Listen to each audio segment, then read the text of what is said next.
네, 안녕하세요. 마음을 만져주는 남자, 마만남의 같이 읽기, 몸은 기억한다 편입니다. 네, 어제에 이어서 오늘 95페이지 한쪽 뇌의 변화 읽어드리도록 하겠습니다.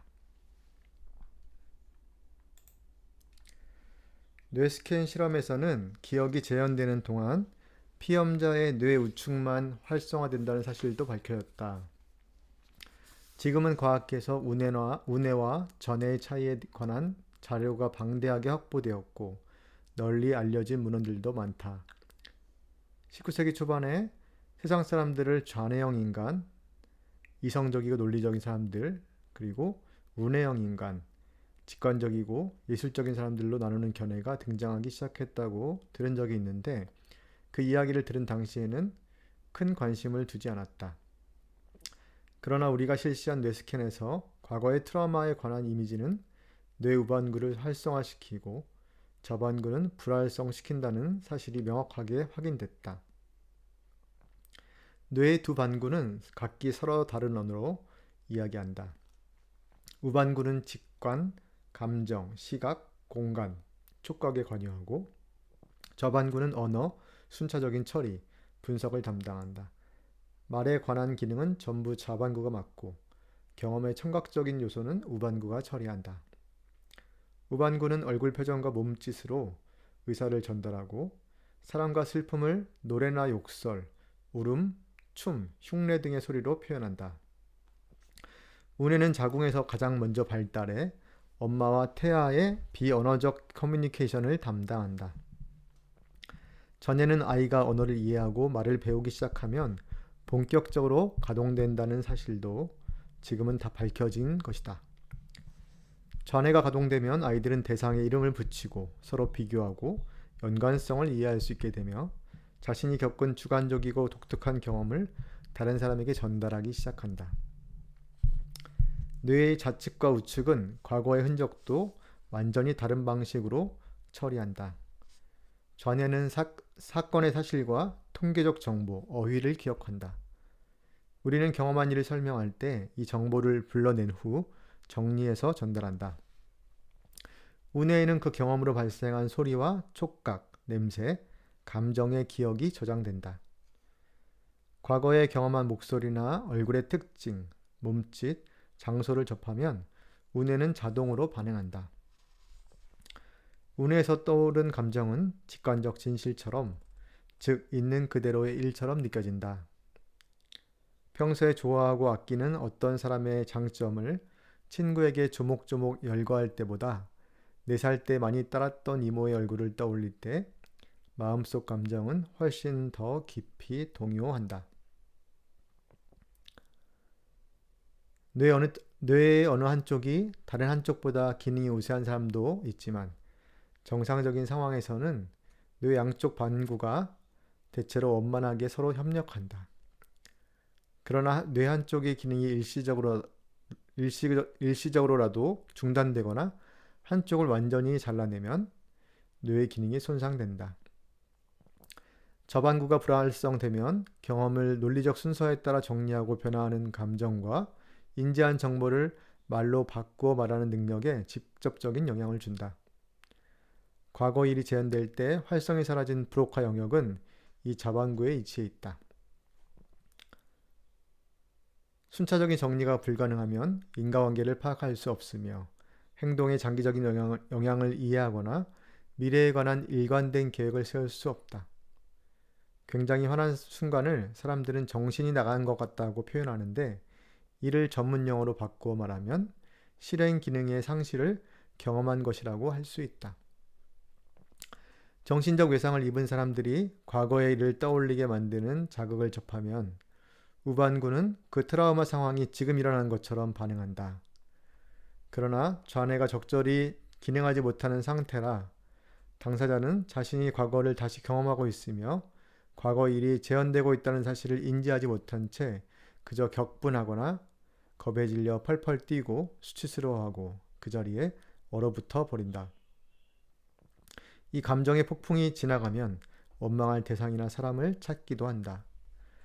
당신이 10분 늦게 오는 바람에 또는 당신이 감자를 태워 먹는 바람에 당신이 내 말은 들으려고도 안 하는 바람에 그런 행동을 했다고 한다. 물론 보통 사람들도 그런 행동을 할 때가 있지만 마음이 진정되면 실수를 인정할 줄 안다. 그러나 트라우마는 그와 같은 인식 능력에 혼선을 빚게 한다.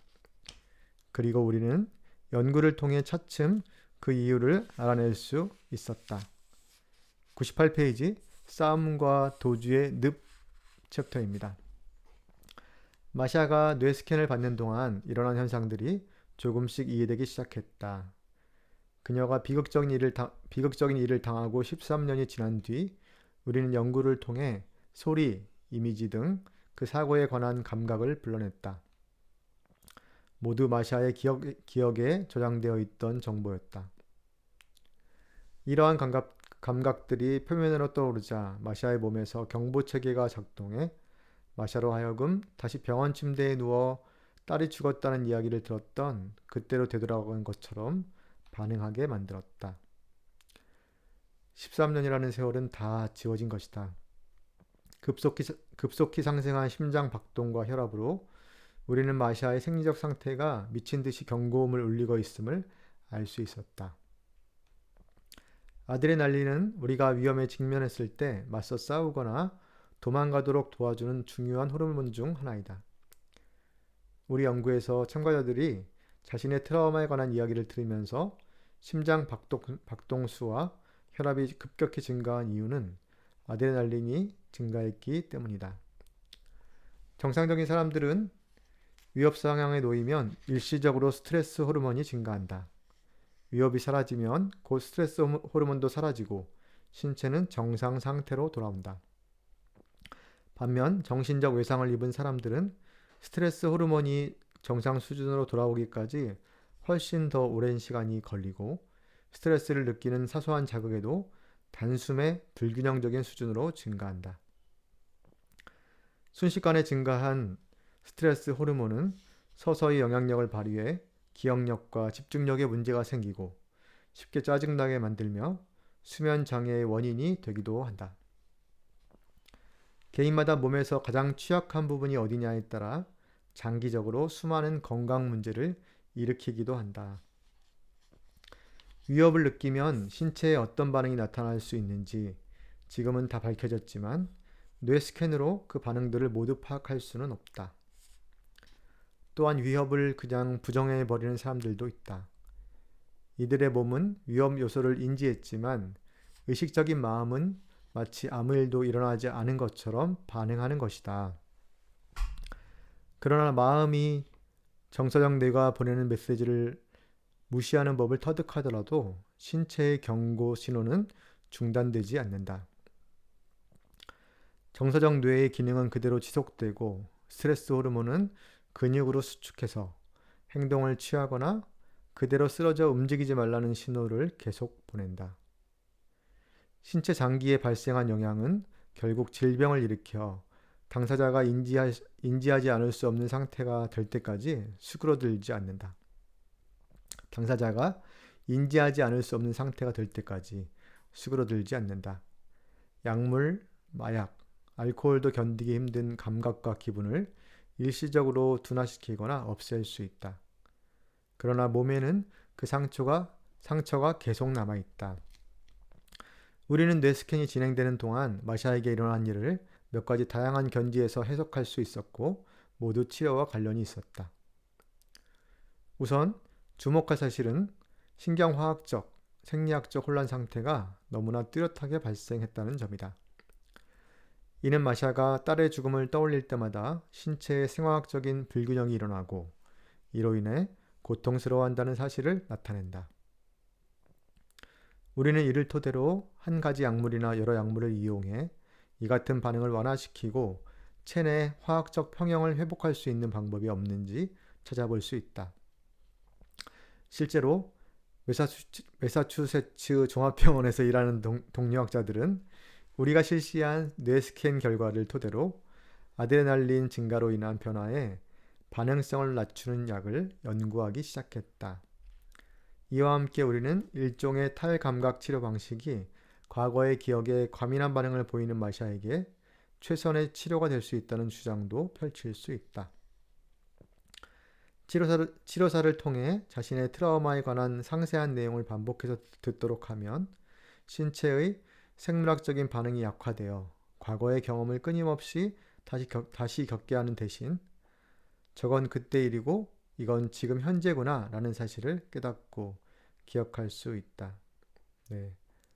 아주 오래전에 겪었던 그런 외상이 다시 지금 내가 겪고 있는 것처럼 혼란스럽게 경험을 하는데 그것을 다시 구별할 수 있다는 이야기입니다. 100년 넘는 세월 동안 심리학과 심리치료에 관한 모든 교과서가 고통스러운 감정을 이야기하여 그 감정을 해소시키는 방법에 대해 조언해 왔다. 그러나 앞서 살펴본 것처럼 트라우마라는 경험 자체가 말로 하는 표현 자체를 가로막는다. 통찰력과 이해 수준을 아무리 발전시키더라도 현실감을 잃은 상태에서는 이성적인 사고를 담당하는 뇌가 정서적인 뇌와 대화를 나눌 수 없다. 말로 표현할 수 없는 일을 겪은 사람들이 그 경험의 핵심을 전달하는 것을 얼마나 어려워하는지 보고 나는 지금도 놀랄 때가 있다. 이들은 내면이 경험한 일을 인지하고 느끼고 말로 표현하는 것보다 피해자가 한 일, 즉 부당하게 괴롭힘을 당한 이야기나 복수에 대한 이야기를 하는 것이 훨씬 더 수월하다고 느낀다. 우리는 뇌 스캔을 통해 이들의 두려움이 어느 정도로 지속되고 있는지 확인했고 일상생활에서 접하는 다양한 경험으로 그 두려움이 촉발될 수 있다는 사실도 알 수 있었다. 이들은 그 경험을 계속해서 흘러가는 현재의 삶과 결합시키지 않았다. 거기에 계속 머무른 채 어떻게 해야 여기에 머무를 수 있는지, 현재를 온전히 살아갈 수 있는지 알지 못했다.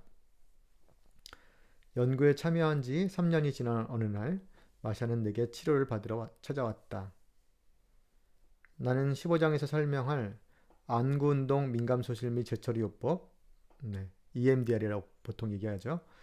이 EMDR로 마샤를 성공적으로 치료했다. 네, 오늘은 딱 100페이지까지 읽었습니다. 오늘까지 읽은 걸로 1부가 마무리가 됐습니다.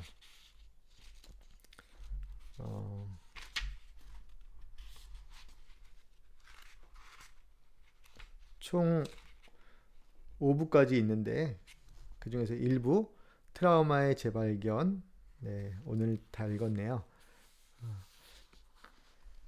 마음을 만져주는 남자 마만남의 가치 읽기, 몸은 기억한다, 트라우마가 남긴 흔적들, 오늘 읽었습니다.